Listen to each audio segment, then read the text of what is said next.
Jean-François. Philippe Martinez, la CGT est-elle en train de virer au rouge vif? Vous appelez à une journée nationale d'action aujourd'hui, ce mercredi 2 décembre, alors que nous sommes en plein état d'urgence et que les attentats du 13 novembre sont encore dans tous les esprits. Je vous rassure, le drapeau n'a pas changé de couleur, il est toujours de la même couleur, rouge tout court.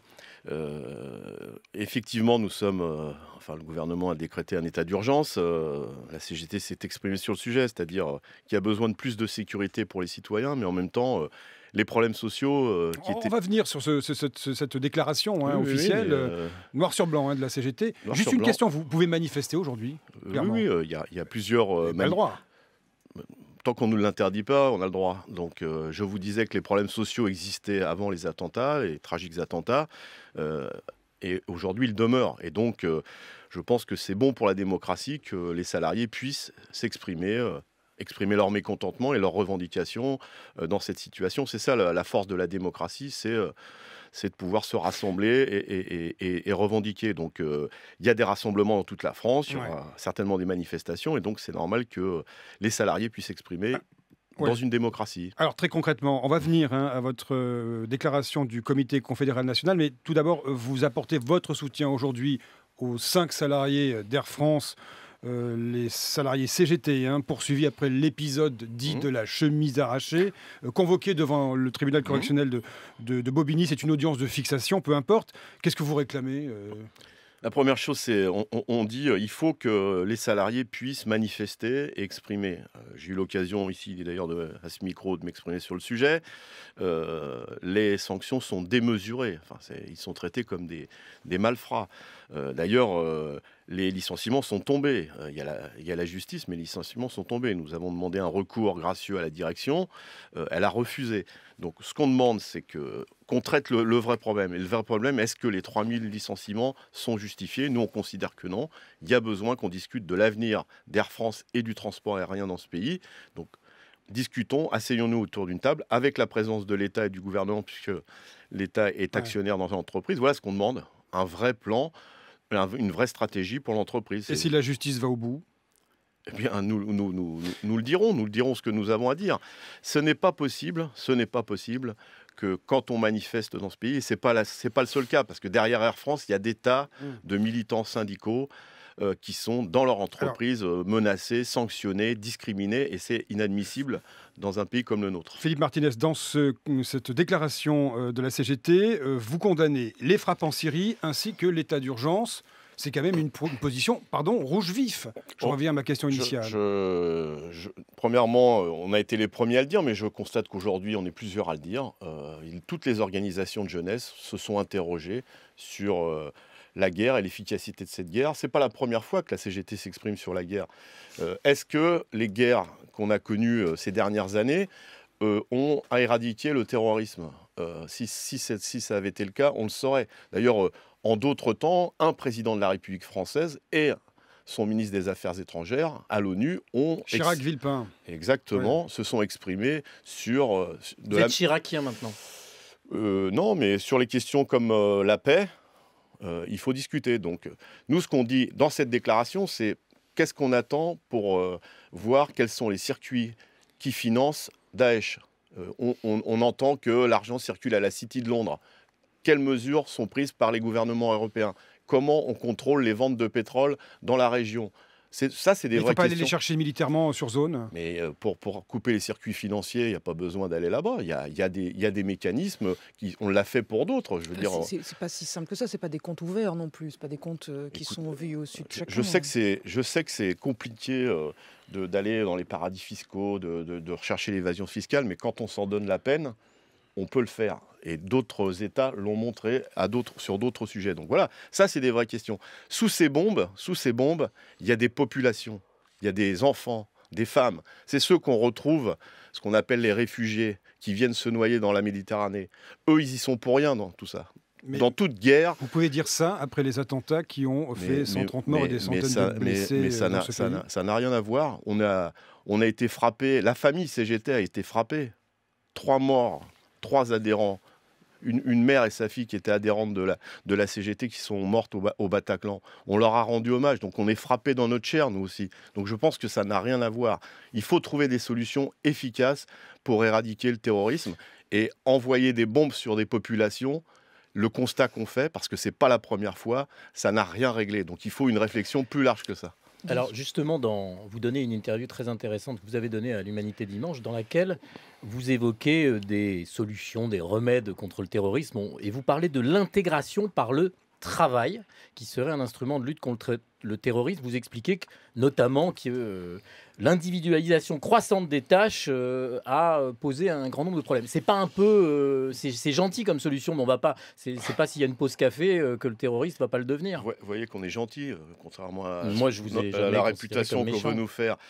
Nous, on n'a pas la prétention d'avoir les solutions ou la solution. On dit que parmi les solutions, la question d'éradication du chômage, l'intégration d'un certain nombre de personnes qui sont livrées à eux-mêmes, qui sont dans la détresse et la misère, c'est une solution. Mais prenons un cas précis. Sami Amimour, il travaillait à la RATP. Je ne le prends pas au hasard. Il était intégré, il était... Je ne sais pas. Là aussi, on a...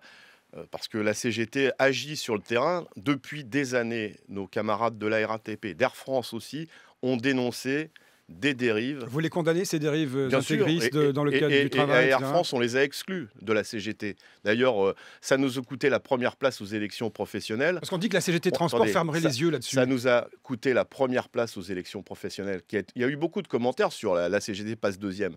On a viré purement et simplement ce genre d'individu de la CGT. Ça nous a coûté la première place aux élections, mais on a assumé cette décision. Donc oui, on agit. Et des fois... Ça vous a coûté la première place aux élections, mais il y en avait tant que ça?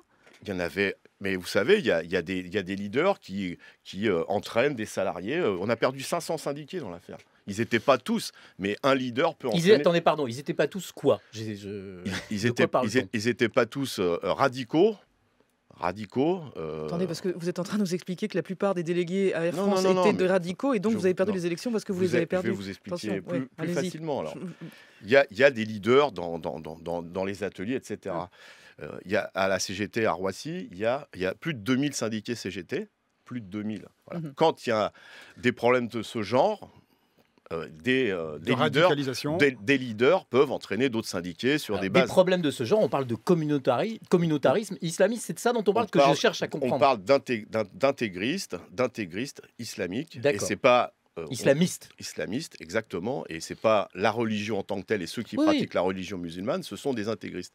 Il y a eu des embauches qui auraient dû se faire dans d'autres conditions par ces directions d'entreprise. Nous les avons condamnés à l'époque. Voilà. Il y a des femmes à la RATP, des camarades de la CGT, qui ont été menacées parce que ces individus, toujours ces intégristes, refusaient de conduire un bus derrière une femme. Tout ça, on l'a dénoncé, et la direction nous accusait à l'époque de vouloir foutre le bordel, permettez-moi l'expression. Eh bien, ça veut dire quoi? Qu'il faut faire le ménage, il faut que ces salariés quittent les rangs, notamment de la RATP, entre autres. Ce sont très peu d'individus, mais il y a besoin d'agir. On ne peut pas fermer les yeux. Et nous avons pris nos responsabilités. Et chez Air France, je pense que vous avez compris mon message. C'est ça qu'on a fait. Donc, quand on a à prendre nos responsabilités, on n'est pas complaisant du tout. On n'est pas complaisant du tout et partout. D'ailleurs, ça a donné l'occasion en début d'année, avec d'autres syndicats, d'écrire une charte sur la laïcité, la vie à l'entreprise, etc. L'intégration par le travail, la communauté de travail où on se parle, où on échange sur des questions aussi importantes, eh bien c'est important pour nous. Dans la laïcité. Dans la laïcité, le respect de la laïcité, c'est important. Philippe Martinez, il y aura des élections ce dimanche, premier tour des régionales. Pierre Gattaz, dans Le Parisien hier, a contesté le programme économique du Front National. Vous seriez prêt à le rejoindre pour tenter de barrer la route de Marine Le Pen? Ça fait longtemps là aussi qu'on conteste le programme du Front National et surtout les idées, parce que la première chose du programme du Front National, c'est de désigner l'étranger comme le problème de ceux qui travaillent. Donc ça, c'est la première chose. Gattaz ne l'a pas dit, ça. Gattaz, Martinez, tous ensemble? Non, ça, non, je crois pas, non. Enfin, je suis sûr que non, même. Alors, par exemple, Monsieur Gattaz dénonce des mesures sociales, d'ailleurs, qui sont ambiguës dans le programme du Front National, mais il a une chose dont il n'a pas parlé, c'est que le Front National propose de supprimer l'impôt sur la fortune. Ça, M. Gattaz, il est d'accord avec le Front National sur ce sujet. Donc vous voyez, c'est un peu ambigu, ça fait un peu intervention de circonstances. Nous, là, sur le Front National, ça fait des années et des années qu'on combat ces idées racistes. L'idée de la préférence nationale, c'est une des mesures phares du programme du Front National. Et bien ça, la CGT, elle est contre. Sauf que ce qui est un peu compliqué, c'est que dans l'équipe de Valéran de Saint-Just, par exemple, candidat en Île-de-France, vous avez un directeur de campagne qui appartenait à NPA, vous avez aussi quelqu'un en programme économique qui est un ancien du Parti communiste. Enfin, c'est chez vous qu'il chasse, quoi. Et c'est chez vous qu'il récolte. Nous, parce qu'on parle de la CGT, quand vous parlez de nous, oui. Nous, il y a aujourd'hui... Mais vous, cette gauche que vous représentez, c'est ça que Non, on représente la CGT. Et donc, très clairement, il y a un maire en France du Front National qui est un ancien dirigeant de la CGT. Il a été exclu tout de suite. Donc, vous voyez, il n'y a pas de...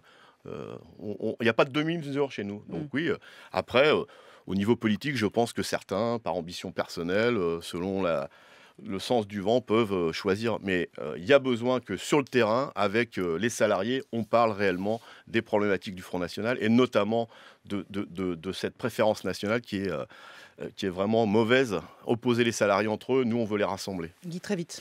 Non, Jean-François. Oui, Philippe Martinez, la CGT va-t-elle poursuivre la grève à la SNCM, la Société nationale Corse-Méditerranée? Vous avez signé, je crois, comme les autres partenaires, le PSE, le plan de sauvegarde de l'emploi. Il faut rappeler qu'il y a 600 départs sur les 1400 de la compagnie. Vous poursuivez la grève? Pour l'instant, la grève, c'est aujourd'hui. Le rassemblement, c'est aujourd'hui. À la SNCM, il faut que je fasse le point avec les camarades. C'est une situation très compliquée. Je ne les ai pas eus au téléphone. Je sais qu'il y a eu une discussion et la signature d'un accord hier, mais je n'ai pas les détails puisque ça s'est fait dans la journée. Je n'ai pas eu le temps de les avoir. En tout cas, l'enjeu de cette compagnie, il est important pour la France. Et pour les salariés concernés, ça revient. Cette question, elle est liée aux salariés détachés et aux salariés qui travaillent sans règles collectives. Le repreneur est un entrepreneur insulaire, corse, du côté d'Ajaccio. Ça vous convient, cette formule? Ce qui nous conviendrait, c'est que le droit et les conventions collectives soient respectés pour les marins qui font les traversées. Or, on sait bien que là aussi, comme dans d'autres professions, il y a de la concurrence des douaniers, c'est-à-dire qu'on exploite des salariés sans convention collective, sans droit. Très vite, Najat Vallaud-Belkacem annonce aujourd'hui des mesures pour rapprocher l'école de l'entreprise. Ça doit vous faire plaisir. Ça dépend ce qu'on leur apprend aux jeunes. Nous, on est pour que les jeunes ils rentrent dans les entreprises. D'ailleurs, on se bat pour qu'ils soient embauchés. Si c'est pour leur faire de la formation économique à la Gattaz, vous comprenez qu'on n'est pas d'accord. Bien. Merci beaucoup, Philippe Martinez, secrétaire général de la CGT en direct sur France Info.